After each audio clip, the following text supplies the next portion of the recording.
नमस्कार, मैं हूं आशुतोष और आप देख रहे हैं हमारा विशेष कार्यक्रम श्रवण घर की खरी खरी। यानी हमारा वो कार्यक्रम जिसमें देश के जाने माने पत्रकार संपादक श्रवण जी अपनी तीखी टिप्पणियां करते हैं मौजूदा राजनीतिक माहौल पर। चुनाव का मौसम है, चुनाव बहुत गर्म है और राहुल गांधी को लेकर चर्चा भी काफी तेज है। चर्चा इस बात को लेकर यह है कि राहुल गांधी केरल के वायनाड से तो चुनाव लड़ रहे हैं, क्या वो अमेठी से भी चुनाव लड़ेंगे? क्योंकि राहुल गांधी 2019 में अमेठी से चुनाव स्मृति ईरानी के खिलाफ हार गए थे, या ये कहें कि हार की आशंका से वो अमेठी की से तो लड़े चुनाव, लेकिन फिर वायनाड चले गए और वायनाड से चुनाव वो जीते, लेकिन अमेठी से चुनाव हार गए। अब इस वक्त सबसे बड़ी चर्चा, अटकलें, अफवाहें इसी बात को लेकर ये है कि क्या वाकई में राहुल गांधी अमेठी को छोड़ देंगे? क्या वो इस चुनौती को स्वीकार करेंगे कि अमेठी उनकी एक लेगेसी कॉन्स्टिट्यूएंसी है, नेहरू गांधी परिवार को लंबे समय तक चुनता आया है, तो सिर्फ हार के डर से वो इस कॉन्स्टिट्यूएंसी को छोड़ देंगे? ये कुछ बड़े सवाल है। कुछ लोगों का कहना है कि राहुल गांधी को इस ट्रैप में पड़ना ही नहीं चाहिए। वो वायनाड से चुनाव जीते हैं, वायनाड से दोबारा चुनाव लड़ रहे हैं और वायनाड हिंदुस्तान का हिस्सा है, तो फिर इतना जोर क्यों कि अमेठी से लड़े या वायनाड से लड़े? लेकिन कुछ लोगों का यह कहना है कि अगर उत्तर भारत में या उत्तर प्रदेश में अगर कांग्रेस पार्टी को अपने पैरों पर खड़े होना है तो यह संदेश नहीं देना पड़ेगा कि नेहरू गांधी परिवार जो है वो अमेठी अपनी पैतृक जमीन को छोड़ के कहीं भाग रहे हैं। दरअसल इस पे श्रवण जी की क्या राय है, उनसे ही जानते हैं, उनकी तीखी टिप्पणी सुनते हैं। श्रवण जी, आपका बहुत बहुत स्वागत है। ये जो अमेठी को लेकर पूरा बवाल मचा हुआ है, इस पे आप क्या सोचते हैं? देखिए आशुतोष जी, राहुल गांधी को अभी कुछ सिद्ध नहीं करना है कि वो अमेठी जीत सकते हैं कि हार सकते हैं। अमेठी में सिद्ध करने का राहुल गांधी के सामने चुनौती नहीं है। राहुल गांधी के सामने चुनौती यह है कि वो देश में कुछ कर सकते हैं कि नहीं कर सकते हैं। ललकारा ये जा रहा है कि आप अमेठी में सिद्ध करिए, मतलब राहुल गांधी को अमेठी में कैद करने की पूरी कवायद हो रही है। और राहुल गांधी उस ट्रैप में फंसना चाहते हैं कि नहीं फंसना चाहते, और उनको इस तरह के ट्रैप में फंसने की सलाह दी जानी चाहिए कि नहीं, ये एक अलग मुद्दा है। मैं जिस मुद्दे पर आपसे बात करना चाहता हूं वो ये मामला है कि मामला राहुल गांधी को अमेठी से लड़वाकर पूरी ताकत लगाकर भारतीय जनता पार्टी वहां उनको फेल करे और ये सिद्ध करे कि देखिए इंदिरा गांधी को भी फेल किया जा सकता है, सोनिया गांधी को भी किया जा सकता है और राहुल गांधी को भी किया जा सकता है।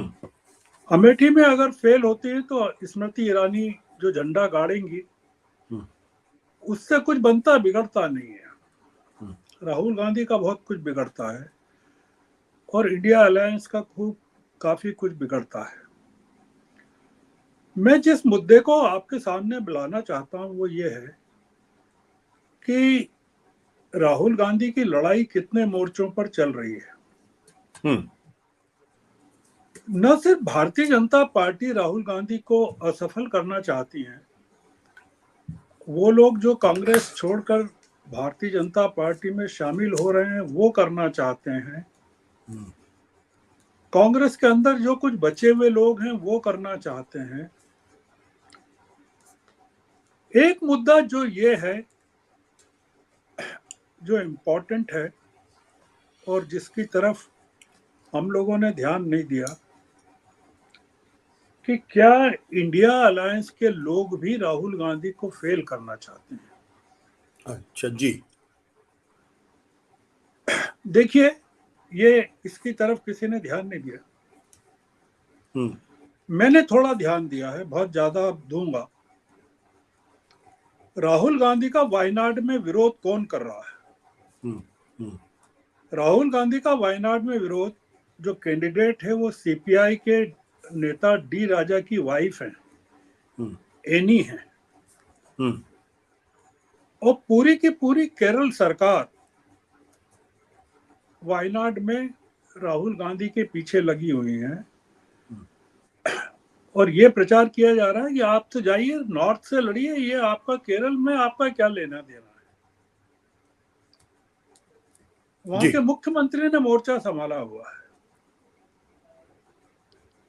अब आप कल्पना कीजिए कि इंडिया अलायंस के पार्टनर हैं सीपीआई, और डी राजा जो है श्रीनगर की रैली में उपस्थित थे। जब राहुल गांधी की पहली भारत जोड़ो यात्रा हुई थी, जी। तब डी राजा वहां बर्फ गिर रही थी और उसमें उपस्थित थे। पर सीपीआई के जो लोग थे वो मुंबई के शिवाजी पार्क में उपस्थित नहीं थे। मतलब जो लेफ्ट पार्टीज हैं उनमें सीपीएम के येचुरी तो राहुल के दोस्त हैं, पर सीपीआई के डी राजा उनके साथ दुश्मनी कर रहे हैं, और जो केरल की सरकार है वो पूरी की पूरी राहुल गांधी की खिलाफत कर रही है। जी। केरल में पिछली बार 20 में से 19 सीटें कांग्रेस ने जीती थी। मतलब जो अगर आंकड़े हैं केरल के, तो उसमें कांग्रेस प्लस इंडियन यूनियन मुस्लिम लीग प्लस केरल कांग्रेस मणि ग्रुप, ये तमाम मिलाकर केवल एक सीट जो है किसी और को गई थी 20 में से। ये एक इस समय जो चल रहा है, तो लोग सवाल क्यों नहीं करते हैं कि क्या इंडिया अलायंस में जो लोग हैं या पार्टीज हैं। दूसरा मुद्दा मैं बताता हूं आपको जी। कि तृणमूल कांग्रेस के का कोई प्रतिनिधि शिवाजी पार्क में नहीं था, जो उनकी भारत जोड़ो न्याय यात्रा की समाप्ति के मौके पर रामलीला मैदान में डेरेक ओब्रायन थे, और उन्होंने कहा कि हम पहले भी थे, अभी भी हैं, आगे भी रहेंगे। आप देख रहे हैं कि वहां क्या चल रहा है, बंगाल में क्या चल रहा है, सीटों के बंटवारे को लेकर क्या चल रहा है कांग्रेस के साथ। जो चर्चा चल रही है वो ये चल रही है,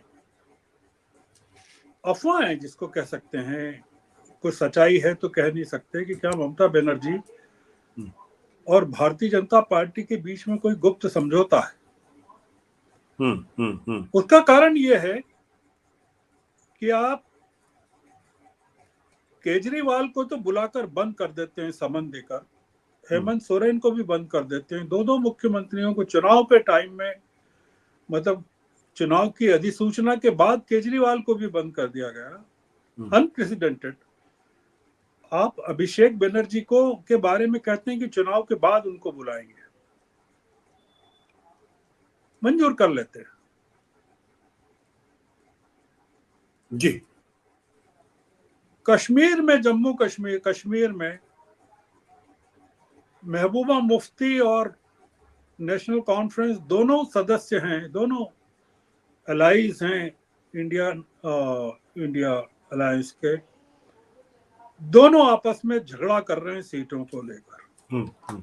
नेशनल कॉन्फ्रेंस और कांग्रेस के बीच में समझौता है, और पीडीपी जो है वो अलग से चुनाव लड़ रही है। दिल्ली में आम आदमी पार्टी के जो कैंडिडेट्स हैं, आम आदमी पार्टी जो है इस बात की प्रतीक्षा कर रही है कि कांग्रेस को जो 3 सीटें दी गई है उसके कैंडिडेट्स क्यों नहीं घोषित हो रहे हैं, और चांदनी चौक है या ईस्ट दिल्ली है या नॉर्थ दिल्ली है, जबकि आम आदमी पार्टी ने घोषित कर दिया। तो जॉइंट कैंपेन अगर करना है तो वो क्यों नहीं कर पा रहे।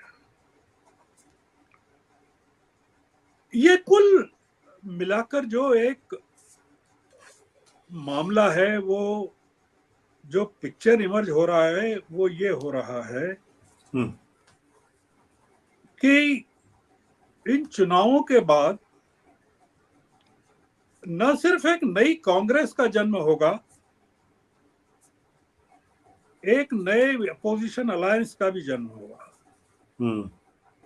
एक जो पूरा का पूरा जो एक मिला जुला जो षड्यंत्र नजर आता है, वो कुल मिलाकर ये नजर आता है कि राहुल गांधी को चारों तरफ से घेर लिया गया है, और इस बीच में दबाव बनाया जा रहा है कि राहुल गांधी अमेठी से क्यों नहीं लड़ते और रायबरेली से कौन लड़ रहा है। एक जो पूरी जिसको मैं एक बड़ी कॉन्स्पिरेसी का हिस्सा भी मानता हूं, वो ये है कि आप राहुल गांधी को अमेठी लाइए, उनसे कहिए कि वो लड़ें, उनको असफल कीजिए, एक इमेज बिल्डिंग कीजिए कि राहुल गांधी तो एक फेल्ड नेता है, वो देश को आगे नहीं ले जा सकते। अब इसका मैं दूसरा पॉइंट बताता हूं कि अमेठी और रायबरेली को लेकर इतनी बेचैनी क्यों है। सबसे ज्यादा बेचैनी अगर है तो वो भारतीय जनता पार्टी में है, किसी मतलब अखिलेश में के मन में भी नहीं है। मतलब हालांकि कांग्रेस ने जो पूरी सीटें हैं उसको लेकर, उत्तर प्रदेश की जितनी सीटें मिली हैं उसको लेकर अभी कोई पूरे कार्ड नहीं खुले हैं, कुछ सीटों के खुले हैं, कुछ के नहीं खुले हैं, उसमें रायबरेली और अमेठी भी है।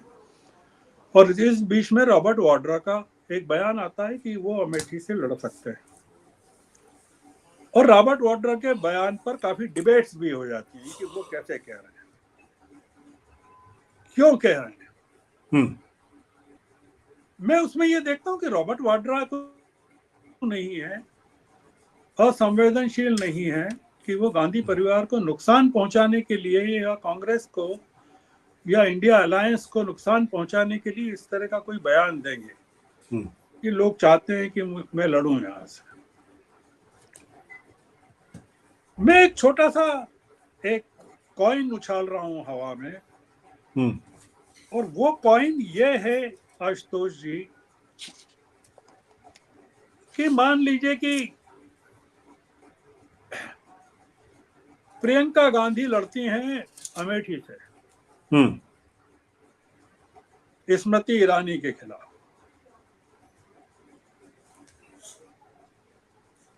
एक हाइपोथेटिकल, एक जो मैं एक सिक्का उछाल रहा हूं, how do you react, how the people of Uttar Pradesh react, क्योंकि इवन इफ अगर प्रियंका लूज भी करती हैं तो राहुल गांधी के मुकाबले प्रियंका के लूज करना बहुत गंभीर नहीं होगा। दूसरा मुद्दा ये भी एक बड़ा हाइपोथेटिकल है और लोगों के सोच में डालने के लिए है कि पीलीभीत का चुनाव 19 अप्रैल को खत्म हो जाएगा, जहां की प्रधानमंत्री नहीं गए थे, प्रधानमंत्री गए थे और वरुण गांधी उसमें नहीं दिखे थे, और कई तरह की चर्चाएं चली, उनको टिकट नहीं दिया वहां से, और वो फेज 1 में है।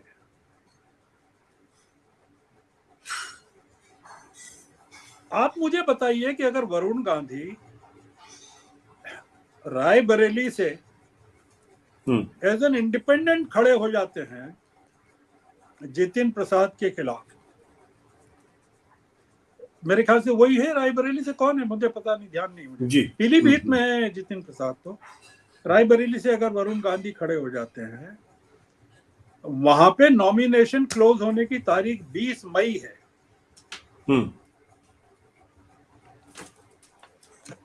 निर्दलीय खड़े हो जाते हैं, प्रियंका गांधी अमेठी से और वरुण गांधी रायबरेली से, इंडिपेंडेंट, क्योंकि ये पूरा इलाका जो है, अगर if you look at Gandhi family, Sanjay Gandhi, everybody, how, मतलब क्या रिएक्शन होगी बीजेपी पर या पूरे के पूरे माहौल पर कि